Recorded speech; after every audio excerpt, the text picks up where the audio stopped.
Ever wondered why vintage clothes can last decades while modern clothes could barely make it to the second year? There is a reason, and it has to do with production. First, think of clothes as food. Fast fashion means fast food. When you buy a pair of pants made at a mass production factory, you're buying a cheeseburger from a fast food chain. Fast, cheap, and looks like a burger, looks like a pair of pants, but barely can be regarded as one.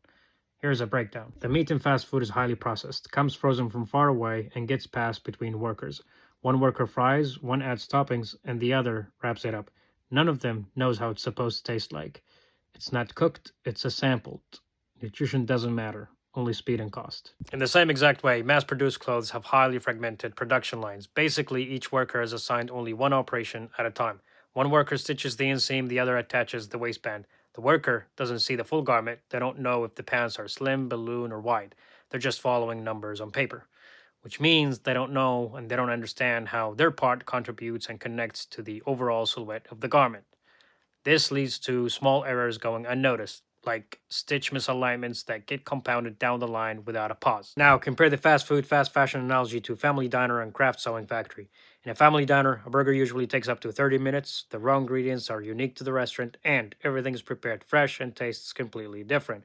Speed is not the bargain here, quality food is. That's exactly the difference between mass production factories and the craft sewing factories I'm working with in Japan. They're task focused and only work with specific silhouettes. Not to mention, they're family run with unique stitching methods passed down by generations. To give you an actual example, here's the backside of the Okayama denim knit pants. We added a lining for smoother movement, although lining is not common at all in denim. We also attached internal lining during the cutting stage and attached it to the lining itself for durability and reinforced back structure. These are the kind of hidden details not visible to the eye that allow clothes to last decades. For Sanity, the brand, the goal is to see our clothes in vintage stores 10 years from now. We'll get there. The last Nikkei pants release for this year is November 29th. We've added X size as well. If you're not on the list, I highly recommend registering for the early access list as these get sold out in minutes. We'll see you soon.